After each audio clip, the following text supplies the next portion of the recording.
Alright everybody, this is Ghoul02. We kind of wanted to start trying to do videos like this for a while, so let's go ahead and dive right into it.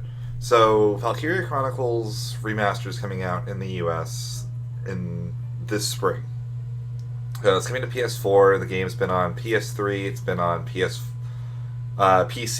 and basically it seems like that PC port is now going to PS4 as remastered. It's my favorite strategy RPG series. It isn't Fire Emblem. I think it's a just fantastic game series all the way around. But each game has done some things very wrong. So I wanted to kind of go over a bit of what it does very well and what it doesn't do as well, and what they can do for it and its upcoming sequel, Azure Revolution. I don't think Remaster is going to get any changes to Valkyria Chronicles 1, which is fine. Like, in a lot of ways, it's not a bad thing. Trying to preserve history and letting I forget who created a difficult balance patch with difficulty changes for Valkyria Chronicles PC. So I think that letting that stay fine, I think is great. I think letting people experience the original version of a game is important. So what Valkyria Chronicles does well, I think its story and art, absolutely top notch. I would love to see even more riffs on that. I'd love to see, after each turn, see a page turn in the book. I'd love to see things like that. But in concept, it holds up so well art-wise. It's so beautiful.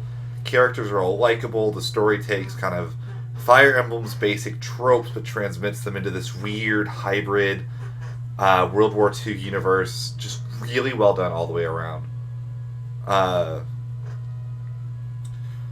But the biggest problem with the game is balance. So to kind of understand what the balance in Valkyria Chronicles really is, let's go over what the intended meta was supposed to be, how things were supposed to work. You have 5 units and your tank. You have scouts, shock troopers, snipers, lancers, engineers. Originally, it was supposed to be scouts lose to shock troopers beat scouts. Snipers beat shock troopers, and scouts beat snipers for your infantry units, and then you have your lancer units, or lancers, which are anti-vehicle. Engineers are vehicle support, and vehicles are just intended to be very powerful in general. That's just the way they were built to be. Now, the problem is that meta didn't quite work out. There's one very good thing about it. It's a very aggressive meta, even with the intended meta. And aggression is usually a good thing for high-level gameplay, because aggression is fun. People like being aggressive. It's why people in, say, Melee like seeing foxes and stuff over seeing a really campy, slow defensive character like a Jigglypuff. Now, Jigglypuff isn't necessarily campy compared to a fox, but people like seeing that aggressive playstyle, and it's fun to play aggressive, which is why that's so cool. The problem is the intended meta for VC1 is kind of backwards. So the first mistake they made, and this one's really easy to notice, is orders are totally broken.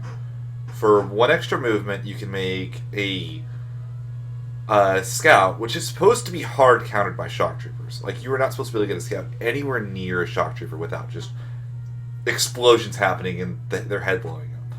But when you combine defense boost and caution, scouts basically completely rewrite that meta. And now you have a unit with the highest movement in the game that doesn't die and that can kill a shock trooper in 1 turn.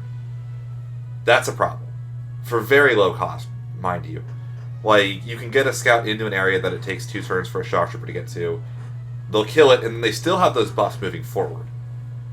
The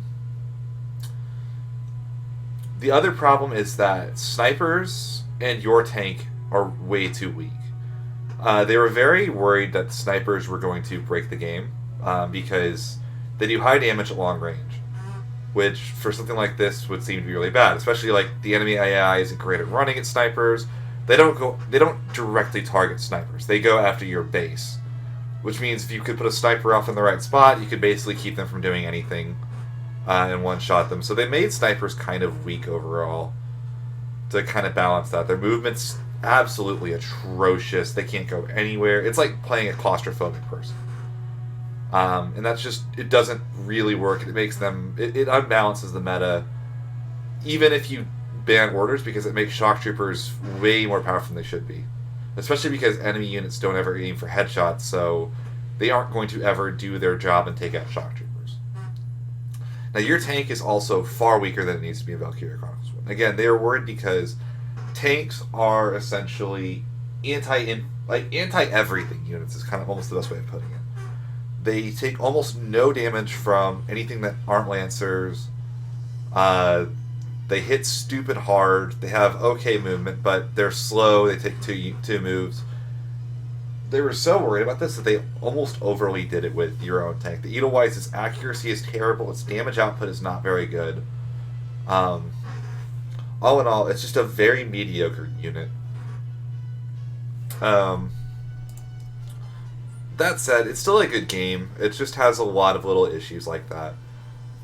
So then we get to Valkyria Chronicles 2. Valkyria Chronicles 2 completely fixes orders. Major props, they realized they're still useful in it, but they aren't broken.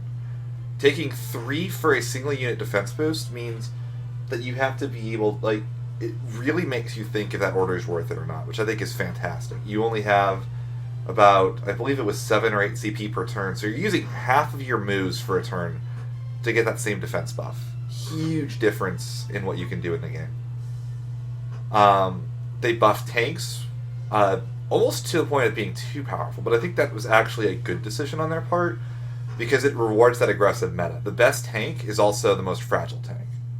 And I think that gives you that right kind of balance, where, yes, you have this unit that only takes 1 CP, can kill almost any unit in one shot, but it also basically dies in one shot.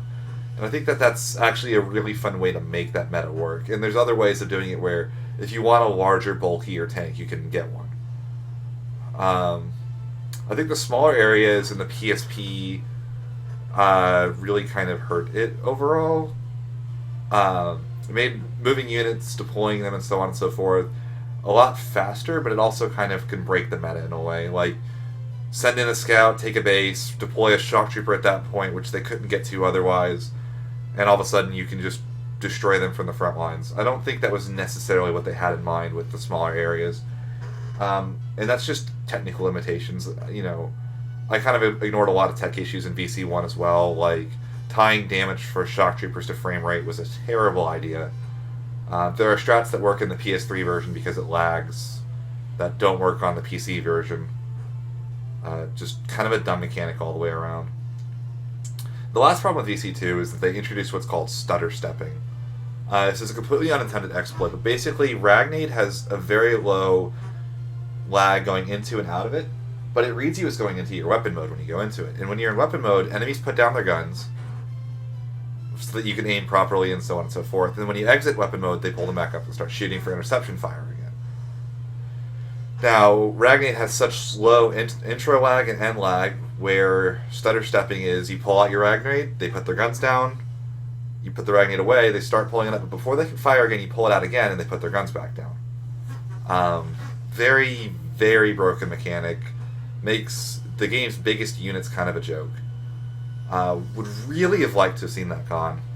I don't believe they fixed it in VC3 either, but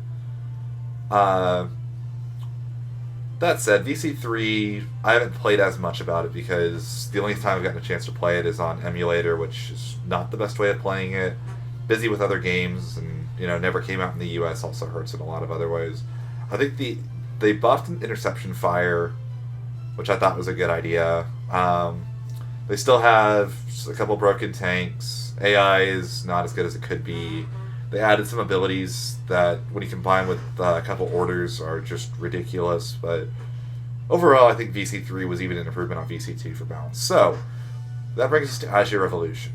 Azure Revolution is the upcoming sequel. We don't know that much about it outside of a couple trailers. What we do know is that it appears to have swords and mechs, of all things, added into it.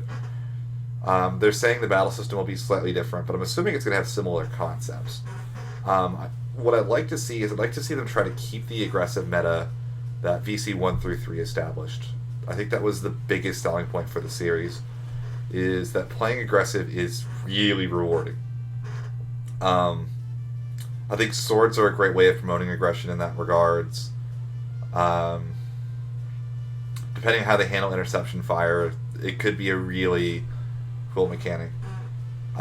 They really need to watch their balance again. They need to make sure that if they have orders, the cost on them is high enough to offset the fact that you're basically getting a 2-for-1. Overall, I have a lot of faith that they're going to do a good job. I'm hoping that they keep a similar battle system.